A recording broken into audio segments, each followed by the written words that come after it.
Do you have any merge party plans? Are you celebrating and you popping some champagne? What are you doing? Yeah, absolutely. We'll throw an immutable party. So if anyone is here in Sydney, we may have a sort of an open door policy.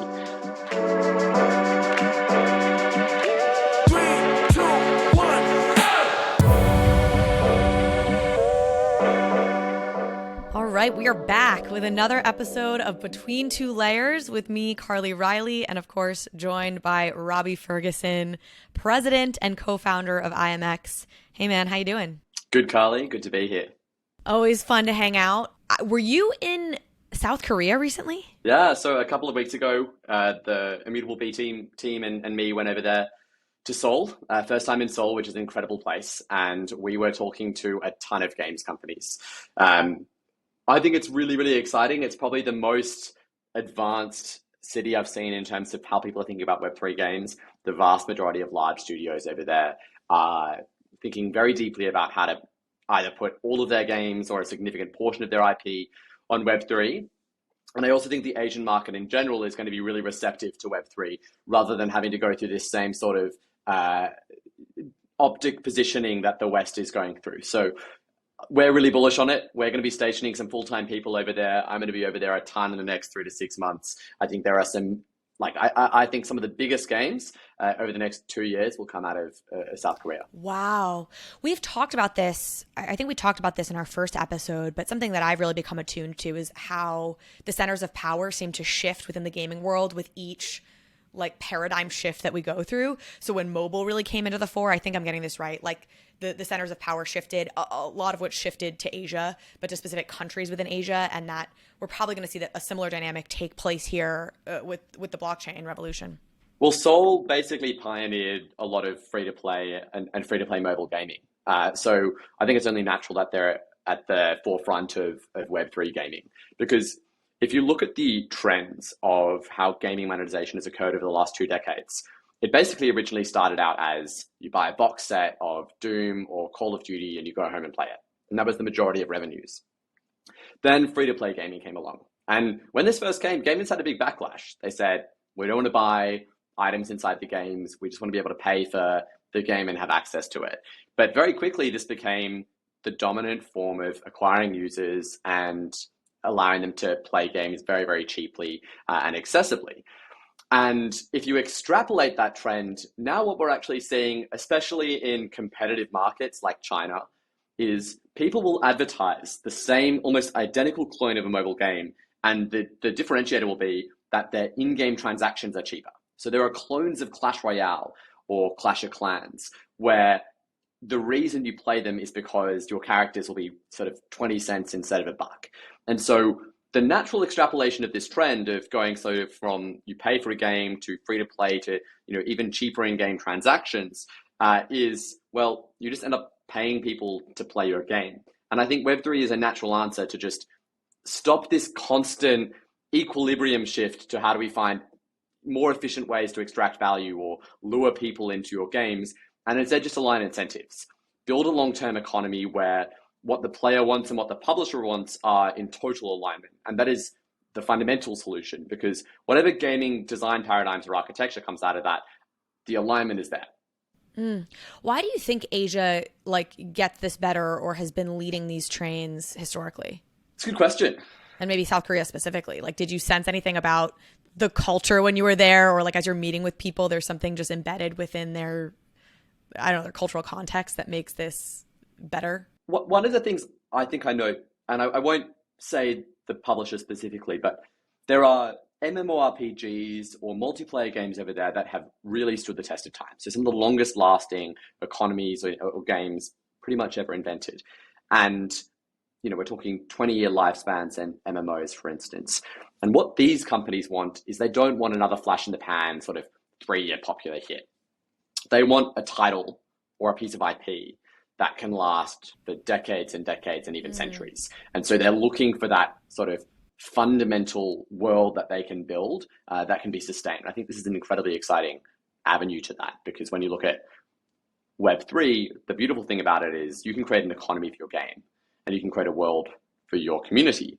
And that can actually stay relevant even as Unreal Engine 6 comes out, the new version of world building, virtual reality, all you're doing is transferring these same assets and economies into new forms of the game. So it is truly how you create century-lasting IP or entertainment. South Korea also has just a tremendous amount of like amazing culture that comes out of it and soft power in that region. Like, you know, I've obviously talked about I did not grow up a gamer by any means, but like South Korean like skincare is like globally like the pinnacle of skincare and like beauty, especially in the Asian region, but like everywhere. And it's the most fashionable city I've been in. Well, and South Korean like TV, like I have friends who love South Korean, essentially like soap operas, but like you know, and then you've got K-pop that comes out of there. So they're really just this kind of content hub and like soft power hub. Curious, like what else is happening in the Immutable X ecosystem? You've got satellite offices opening in South Korea, but you guys are moving like just at a crazy pace. I know you're onboarding new games. I feel like all the time. I saw some tweet from you about that. Yeah, so one of the things I'm really excited about is just, I guess, continuing our expansion of our BD teams and our success teams.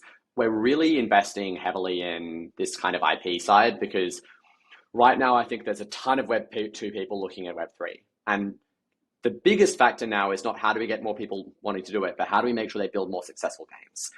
Because really this industry is going to take off when we have those sort of 2, 3, 4, 5 massive hit games with hundreds of millions of players that have a sustainable economy.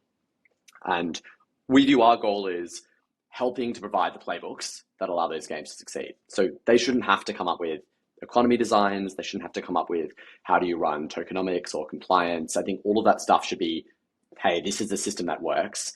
It is provably economically sound. Here's the levers you play with. And then people can kind of remix those playbooks rather than having to develop 0 to 1 paradigms from scratch, which I think is really important. And the other thing I'm really excited about is on the publishing side or the Immutable Studios side, we're going to be radically expanding our publishing capabilities. So working with new IP to sort of bring value both to existing games and also help sort of actually carry these Web 2 games into success in Web 3. So staffing full-time teams on them and sort of working very closely on their compliance and tokenomics. So I think right now we probably have one of the largest both studio teams in the Web3 space, specifically focusing on game design, but also services and BD teams for gaming. You said you guys are investing in IP, and then it sounded like you talked about like in-game economy design and some of those like structural aspects that can become a playbook for other games to copy once they come into the system. Yeah. I don't think of that as IP. Is that in like your world what IP is, or did I miss a connective tissue there? There'll be likely actual IP as well, but this is really, I guess, Immutable's IP is, hey, here's how we think about economy design and game design and economics. And that's what we kind of just give out to anyone who works with us. So this is actually something I'm curious about when tying these two like parts of the conversation together, you being in Korea and talking about what's happened in Asia over the last decades or whatever, in describing that you have these like replicated games that come around and just like copy an existing game, you threw out a few, but just like make the in-game assets a little bit cheaper.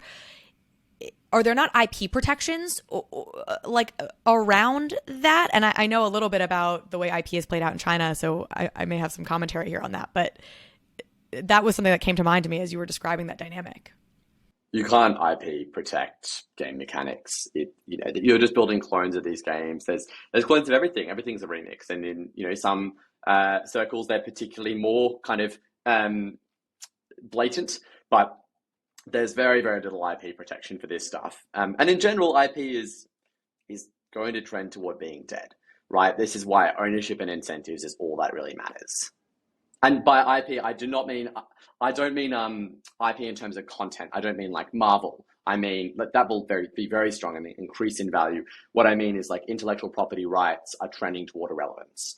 They have been over the last century. Say more on that. You're saying you're not talking about Marvel, like those characters are still going to be IP protected, so what is say more about the distinction? Yeah, it's becoming increasingly difficult to protect intellectual property. It has been. The only reason that there is such a massive industry is there's so much money to be made, and it's fraught with trolls, like patent trolls who push the industry back decades and sort of stifle innovation. Now, don't get me wrong, I think IP law is incredibly important and protects a lot of very hard to define value, where all the value is kind of in the research. But the inevitable trend we're going towards is actually sort of open and composable innovation, where you take your cut of value by owning sort of incentives or some layer in the stack or some portion of a DAO which is working on these collective action problems. And those are much more defensible structures rather than having to go to court and take someone and sort of say, well, hey, you've breached my intellectual property for X, Y, and Z reasons. And so I think in the long term, building defensibility around incentive coordination is always by far it's the most purest form of the stack and protection. Because if you can align incentives, then none of this other stuff matters. You never have to take people to court. You're getting your piece of value for whatever resultant outcome is being built. And most importantly, you're encouraging collaboration on things. You sound like a CC0 maxi. I don't think there's a single answer to this stuff. I think it's around the way you design what is the intent of your tokens. But I think in general, the more that you can align incentives and give more value to people who can build composably in your universe, the more you will be able to accrue value in the long run and just encourage third-party innovation. Now, of course, there's going to be Web2 companies coming in who have intellectual property they need to protect. They have stakeholders they need to sort of manage. And I still think there's incredibly valuable middle grounds where they're allowing sort of open use in some circumstances, or still just giving players ownership rights, for instance, but not allowing them to go and remix the Fortnite skins in whatever sort of bizarre context they might want to. So I think it's going to be a spectrum, but definitely like in the long run, everything's going to be trending towards completely sort of open IP standards. This has been a big like shift that I've even personally just had to kind of wrap my head around, because I was initially very skeptical of CC0 as a concept, however many months ago when I first really saw these NFT projects going that route. And over time, increasingly, I've come around to the idea that for more projects than I would have historically said should go that route. And part of it is the point you made earlier, just around like, you know, how hard it is to defend IP at this point. And is that really where you want to be spending your time and energy, is, you know, battling it out in courts for, you know, XYZ reasons. And that's what we saw with Moonbirds. It seems to be the leading reason they're giving for why they recently made the switch to CC0 is like, we don't want to deal with like the legal hassle of all of this. It's interesting too. I read a book years ago, Tiger Woman on Wall Street, I think it was called. And it's a woman who's from Shanghai, from China originally, or Hong Kong, has since come over to the United States, been here for years, worked on Wall Street. And she made the argument that one of the reasons that China was going to struggle to really challenge the United States economically is because they have such shoddy IP protection laws.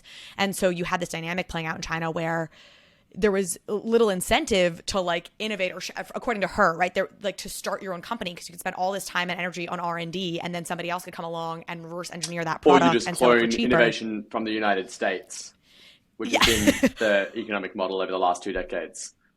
Yeah, exactly. And but I guess, you know, we have to then, that's like, if they wanted to be in the World Trade Organization, I think is when we started to like clamp down on some of that, being like, hey, if you want to be fully integrated into the global economy, you have to start like protecting our IP more than you currently do. But I almost feel like what's come out of this is like, you have these super companies that are emerging out of Asia who were able to survive all of that competition. And it becomes like this really, what's the evolutionary scientist's, why am I blanking on his name? Darwinian? Yeah, it's like this really Darwinian dynamic ends up playing out where you have these like superpower companies that end up coming out of Asia. And it'll be so interesting to see how this all plays out kind of globally as the world just... Of course, and you know, that's why I think monopoly protection is so important. And these super apps seem to be uniquely, I think, positioned in Asian economies right now, where you have like, you know, Grab in Southeast Asia just kind of encompassing everything. I think it's very interesting what the trend will eventually end up being. I think China has struggled to come up with original innovation, but has been very good at copying. And for the most part, they haven't needed to come up with original innovation. That being said, they just have far more data, and they have far more lax data protocols around privacy, which is going to be the most important determinant in who wins the AI race. AI superpower. Exactly. Yeah. So it'll be really interesting to see how that ends out. And that's why I think everything has to come back, and why I'm so bullish on Web3, because everything comes back to incentive coordination. The only reason we have global peace for, you know, the last 70 years has been incentive coordination. And of course, there is a Cold War constantly going on. But the reason that we don't have sort of boots on the ground for the most part is that we've managed to sort of sufficiently enmesh people's economic incentives. And I think somewhat sadly and somewhat necessarily, we're seeing a period of deglobalization as people try and restore ownership of core natural resources that they've become dependent on other countries for. I think the more that we can incentive coordinate in effective ways, the better for the long term of humanity, for sure. You mentioned these super apps, and I think of like Pinduoduo, like is a huge one in China where you like can shop with your friends but also play a game simultaneously. And it's always been kind of curious to me that we haven't seen more of this integrating of like gaming, shopping, socializing in the West. Yeah. How much do you think about that? Obviously from a games perspective, maybe particularly of just like, we just want to insert our game into Instagram directly. I think we will see them coming, and they'll be through games, is my honest opinion. Because if you look at gaming, it's bigger than music, movies, and TV combined. It's growing the largest, and ultimately kids are using these as super apps. They use Roblox to socialize, they use it to have fun. There are in-game grey market economies. We have Meta making these plays for virtual worlds where you're going to do everything like work or shop for your digital identities.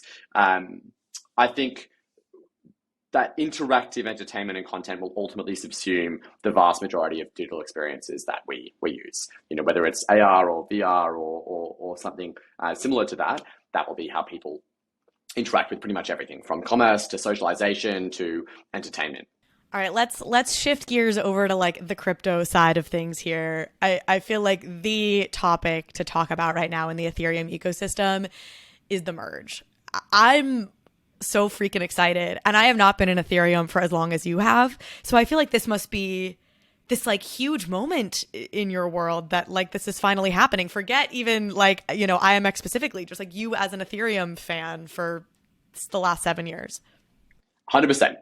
Yeah, and absolutely. And I mean, Immutables are huge Ethereum fans. This is why we built on Ethereum since day one. It's momentous. I mean, it's really hard to say how big this is going to be for the entire ecosystem. It's going to take a huge portion of the difficulty of mainstream go-to-market right now, which is sort of carbon neutrality for any form of L1 applications or DeFi is going to be, greatly improved. We're going to see vastly improved security, and fundamentally, we're going to see vastly improved economics in Ethereum as a sort of capital asset as well. So it's tremendously exciting. Dude, the environmental narrative to me is not sufficiently understood yet. Like, and I hang out in NFT crypto Twitter, not DeFi crypto Twitter. And the lack of conversation around this, like I am single-handedly committed to trying to change this over the next week and a half by just flooding Twitter with like funny memes and whatever else I can do about the fact that like all we've heard about from like the mainstream for the last X number of years is how horrible this all is for the environment. And it's like all the pages of paper that were like wasted printing stories about the environmental impact of like NFTs and Ethereum and all this stuff for this problem that always had a solution, was in the process of being solved, and now, in essentially in less than a month now is no longer going to be an issue. Like, this is huge. This is the single biggest mainstream criticism I feel like I hear of NFTs, and it is about to go away. Like, that's crazy. Yeah, I agree. And I don't think it actually came from a carbon objection. I think that was, people, some group of people decided to object in general, and then they kind of found collateral to build that up. And by some people, it's like the banks really, and like financial system that feel threatened by crypto. Yeah, well, I mean, ultimately, there's a huge amount of astroturfing, right, on both sides. I think that is inevitable for any significant commercial conflict.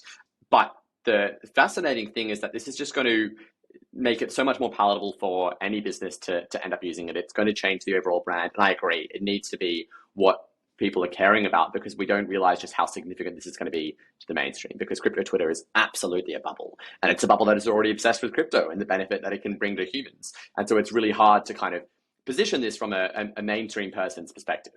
So I think you're totally right that this was not actually a bunch of people who cared so much about, carbon neutrality that they decided to come attack crypto. I think this came from interested actors who had other reasons to not like crypto, who then funded a lot of content around this. With that being said, because of the sensitivity, understandably, around climate change, I think you had so many brands who have been a little bit toe in the water or a little bit hesitant or a lot hesitant, frankly, to go full throttle into this world because of the perceptions to their brand around the climate change issue. So the second we fully get the mainstream to understand this is no longer an issue, and by the way, that's going to take time. Like, it's not like the merge happens and like everyone now understands. Like, I think it'll be months to a year or whatever of undoing these narratives that have been put out there. But once that's like become the new, paradigm, so to speak, I just think that the brand unlock there has to be big from a macro long-term perspective. Again, not all going to happen instantaneously, but it's just like the water's warm now in this ecosystem. I think it'll still need to be completely carbon offset, I think, to be sort of palatable to people, but it means that those companies carbon offsetting can do so much more efficiently. Immutable is completely carbon neutral, and it's going to be even easier for us to maintain that as we scale to billions of assets, which is the scale we're going towards. Because I think the use case of today is actually a tiny fraction of where we're eventually going to be going, which is, I think there'll be billions and billions of NFTs for everything from real world assets to financial assets to gaming assets. All of that requires sort of ultimately a consensus mechanism. And to make that much more efficient means that everything offsetting it in order to roll up to it can just operate much more efficiently.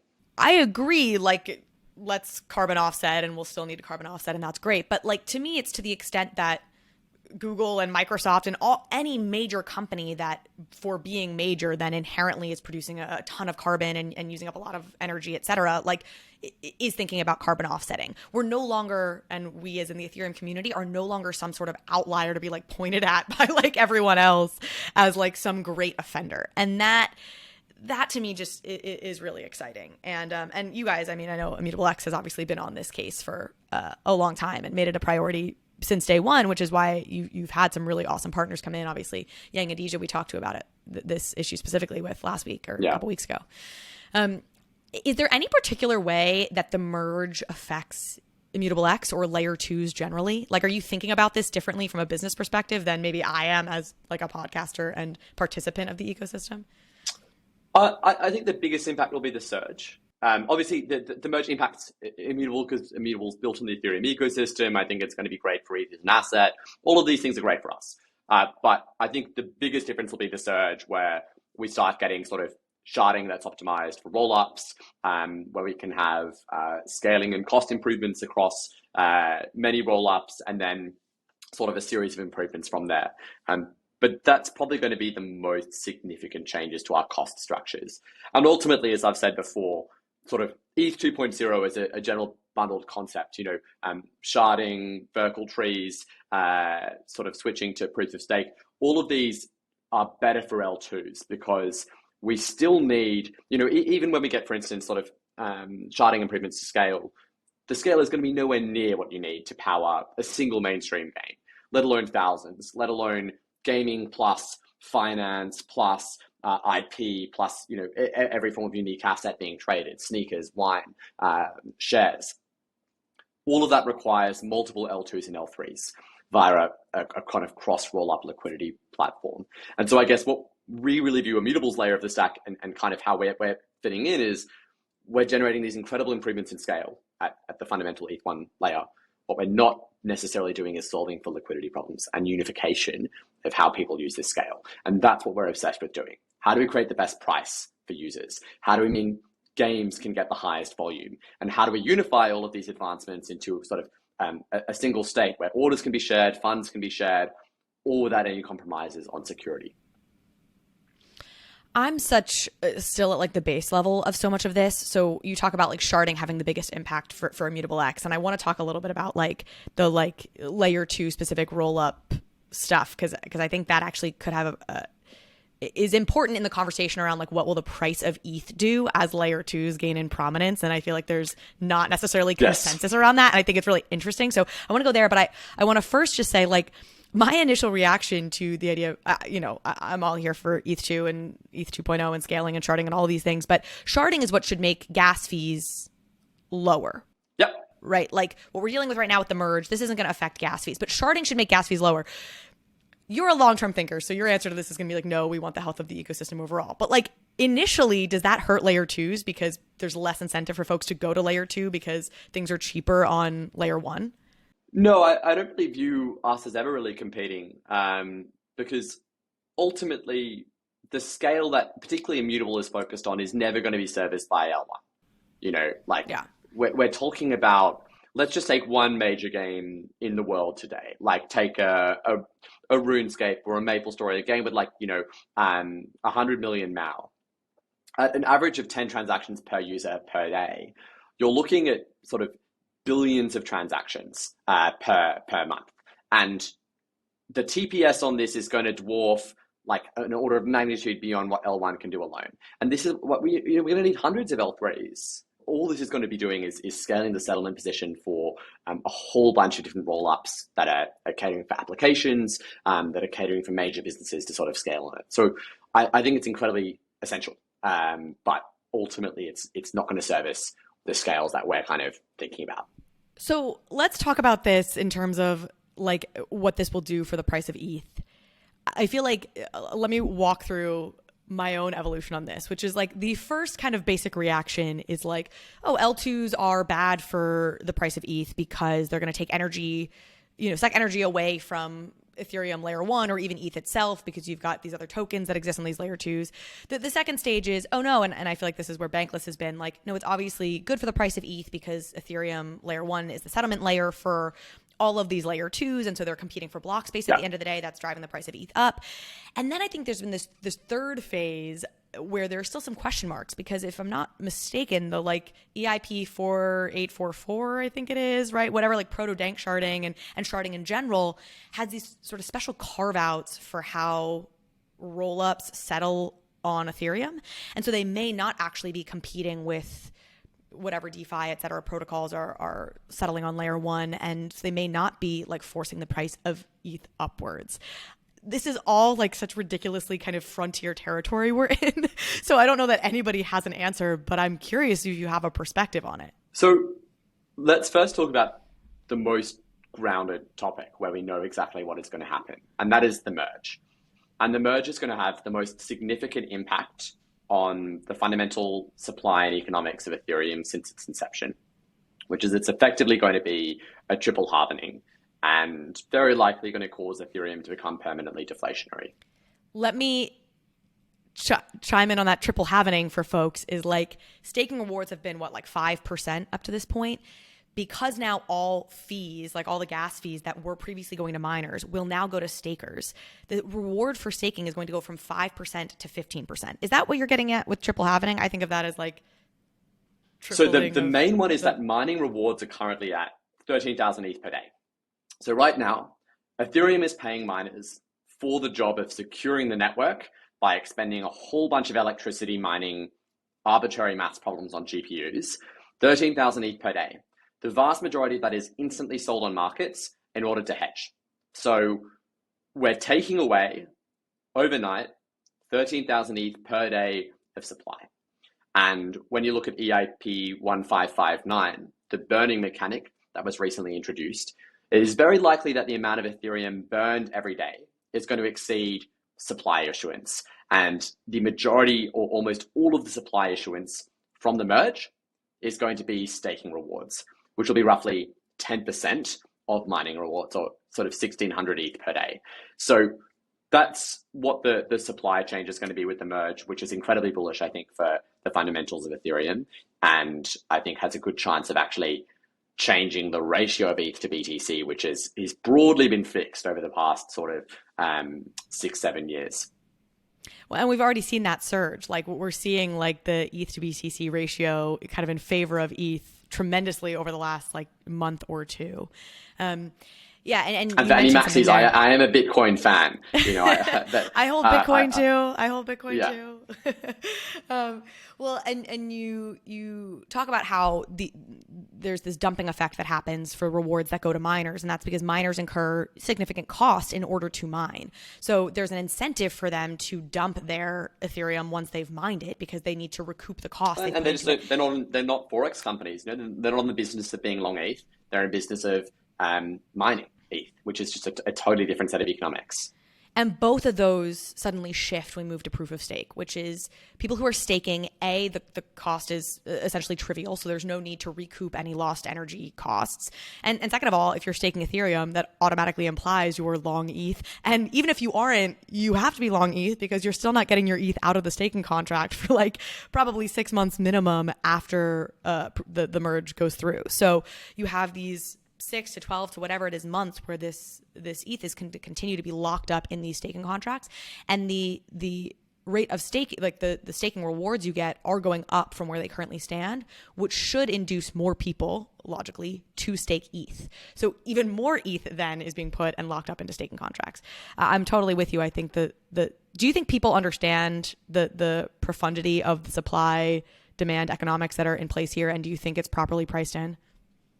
Well, no, because you know the amount of people who look at even the fundamentals of Ethereum is a tiny fraction of the people who sort of use Ethereum. So, like, definitely not. I think once the biggest indicator will be institutions will change their understanding of the fundamentals of Ethereum once this successfully proceeds. Obviously, there's like risk being priced into the success of this merge at the moment. I think post September 13, if it's successful, we will see a small spike as that risk gets proven out.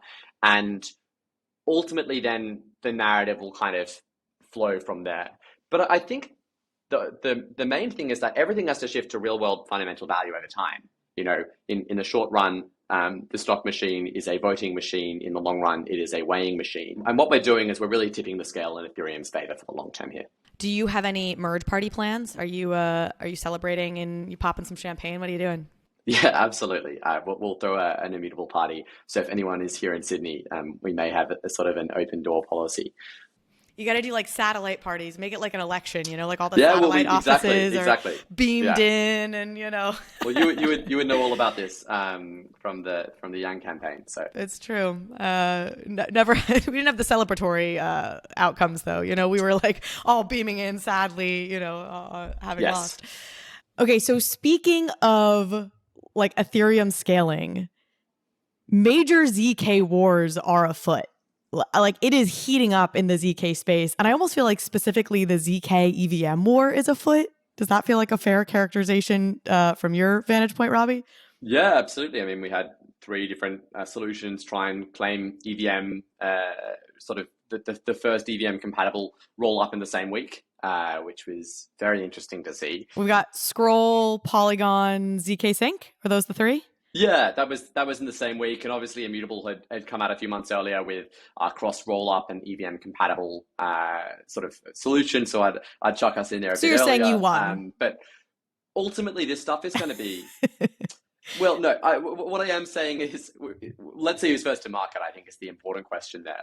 But ultimately, Immutable made the choice pretty early on that the thing we would never compromise on was security, which is why when we looked between the options of, say, starting with an EVM compatible sidechain, or starting with something that was more restricted in functionality, but could grow into open functionality and also would never have compromises on security, that was a very, very clear choice to us. And now I think we're able to expand with that security as the fundamental base. So I've been pleased with the technical. So I want to pick your brain and understand that better, and maybe just the landscape broadly in terms of the different decisions different players have made. I won't make you get specific about your competitors if you don't want to be somebody who talks any smack, but at a high level would love to understand that. But I also think it's worth just like stepping back and talking about like, why does this even matter?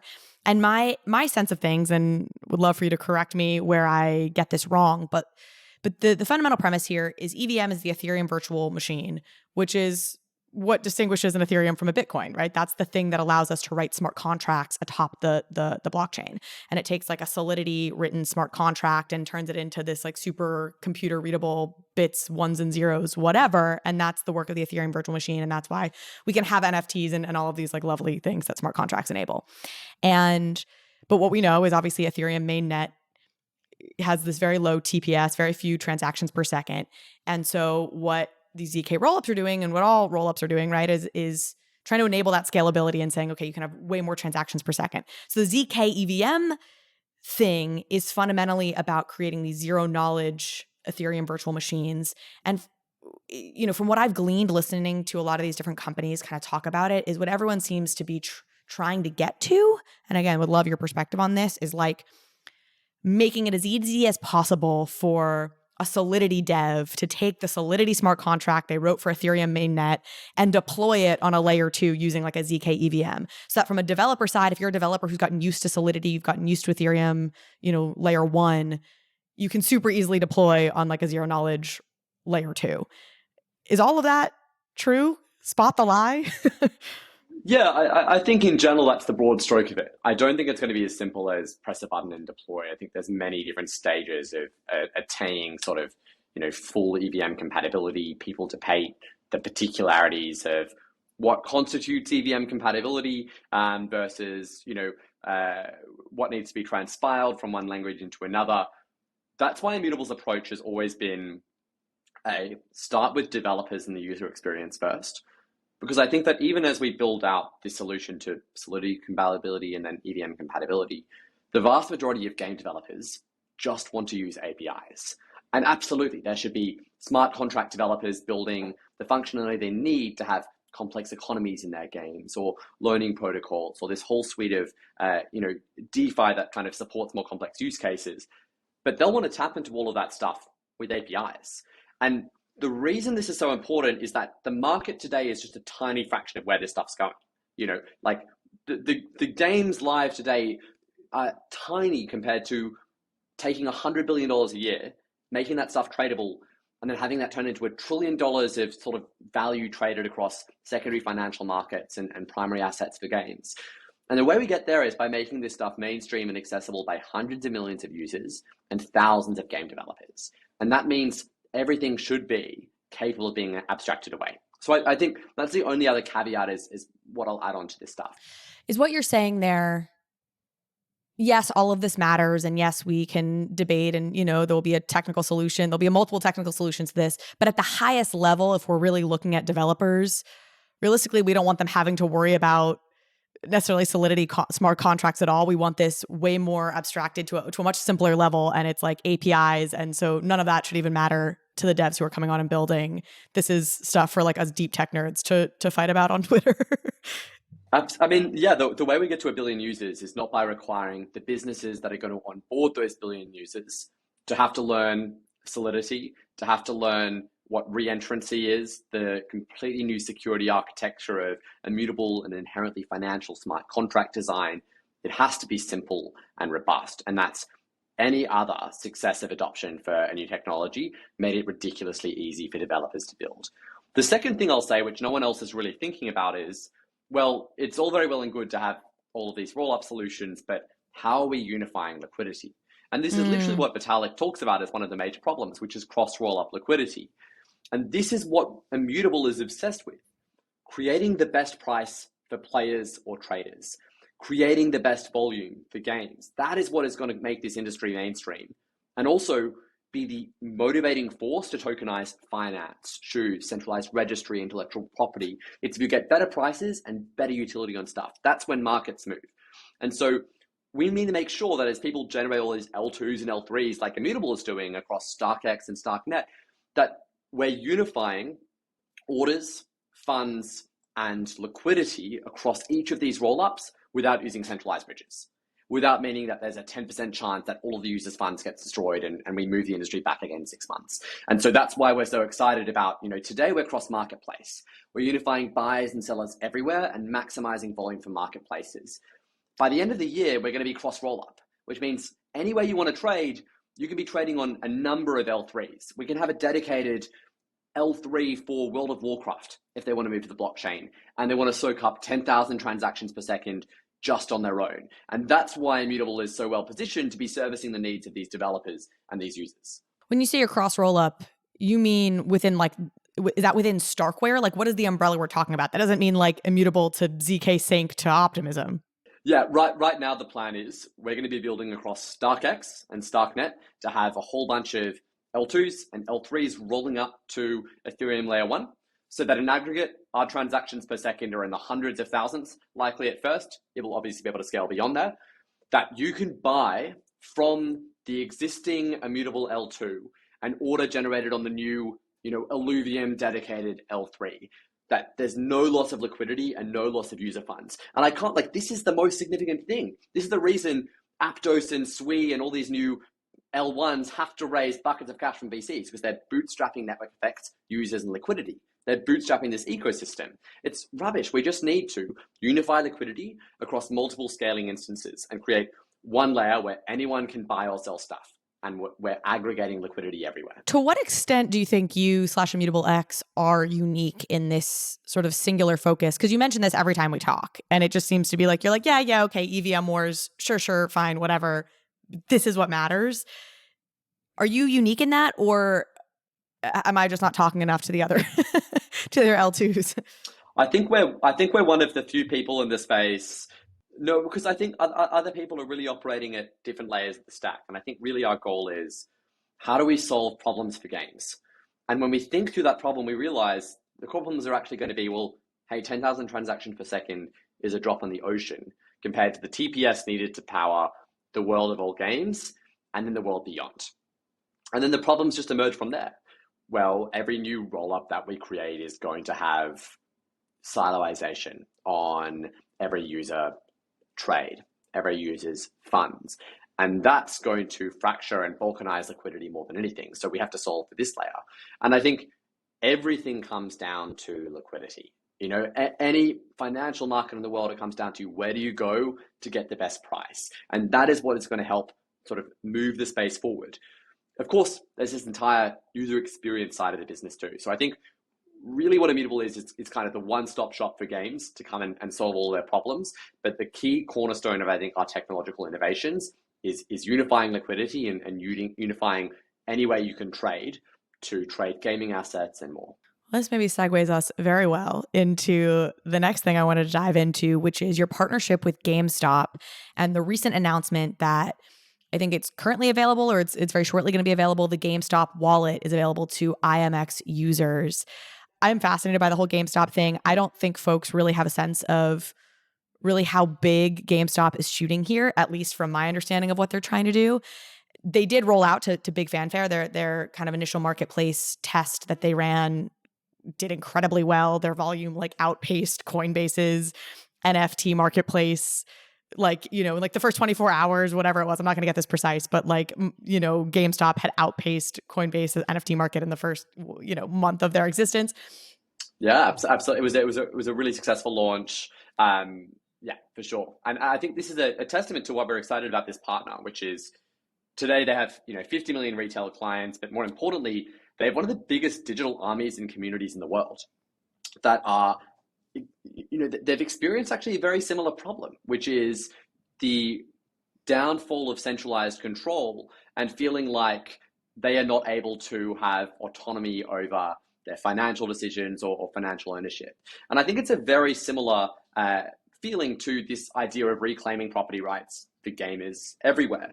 And so that's why we're really excited about it. I mean, I did a post on one of the subreddits the other day, and we had 30,000 people sign up to the Guild of Guardians beta, and 2 million people saw it. Those results are crazy off a single post. Wait, so you posted was the IMX subreddit, or you're saying the GameStop subreddit, and said It was one of the GameStop affiliated subreddits. Wow, and so you posted on there being GameStop wallet users or something are going to get to be a part of this beta. Is that the connective tissue between GameStop and... Precisely, because every single game launching on Immutable is going to be as part of the GameStop marketplace, every single order. And so, you have these these fanatical fans of the company who are going to become the audiences of all these games and just ensuring this platform's success. And we know how powerful community is in creating a successful platform and a successful audience for these games. So I think we're really excited to kind of work with that community, work with a whole bunch of games coming on the Immutable platform and bringing that content to this audience to, give them awesome content to play.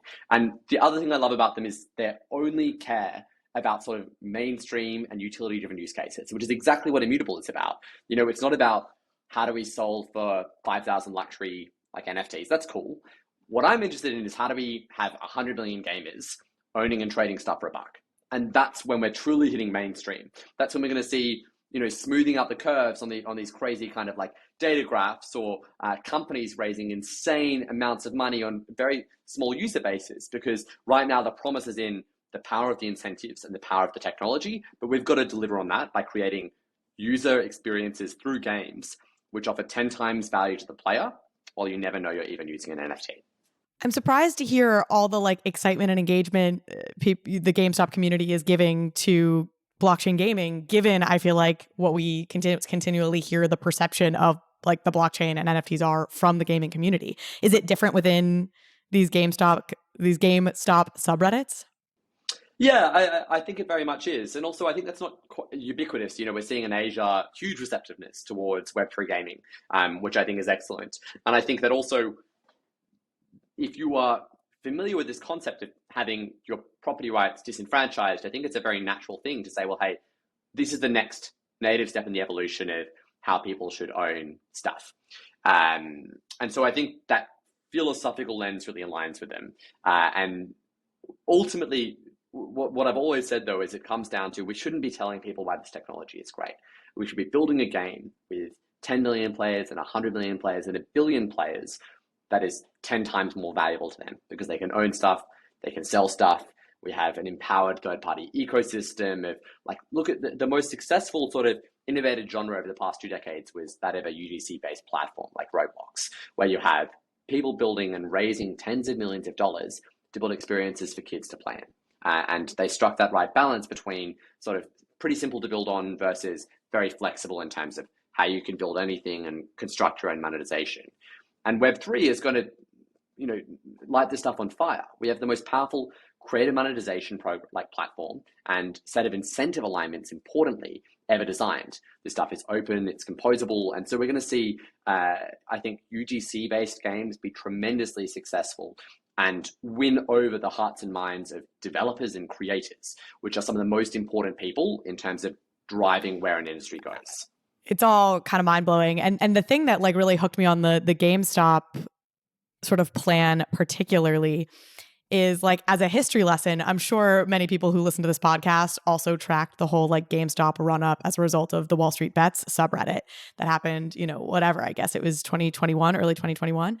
And I was sort of like glued to my screen during that whole thing because it was just such a like cathartic moment in, sort of a dark way, but to like have this like subreddit defeating like Melvin Capital, and this feeling that like, the underdogs were like rising up and defeating these like old Wall Street, titans or whatever, right? Like it just felt like it was emblematic of something. And GameStop was at the center of that. And the initial thesis, I think, by those who were like pumping the GameStop stock was actually, oh, look, you have Ryan Cohen, who founded Chewy.com and did a whole bunch when it came to like bringing the pet market digital, buying up a lot of shares of GameStop, getting himself and former Chewy employees, I think, seats on the board of GameStop, all under the premise of like, we need to take GameStop digital. And it feels so funny now to fast forward to like whatever it is, 1.5 years later, and now be on this side of things, watching that vision sort of come to life in this really interesting way. And my understanding is like, I think you mentioned some of these numbers, but like GameStop has like 55 million loyalty, like rewards members, like globally, which is just mammoth numbers, and has built a whole brand around having these like huge activations when games launch and people waiting outside in line to get in to buy the latest game in their physical retail store.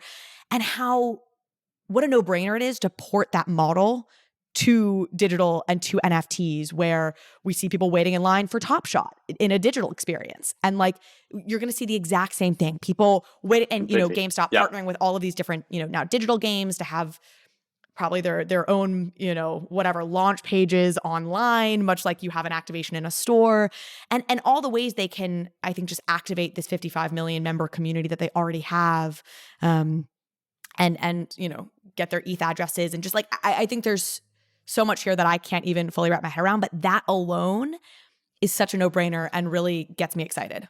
Yeah, I completely agree. I think there's huge analogies, and some of the things that we're really excited about is tapping into that sort of retail store base and adding the games building on Immutable have hybrid digital physical collectibles. I think that stuff is super exciting and can be a massive onboarding vector, which is, well, cool, I just bought this in-game item in the store, but actually there's a digital collectible here that's worth value too.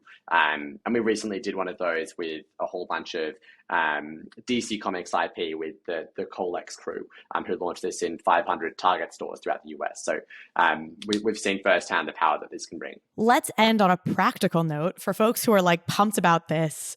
What are the steps for I don't know, I guess it's not beta testing, getting this GameStop wallet and starting to participate in this ecosystem? Yeah, well, you can download the wallet today. The marketplace will be launching very soon.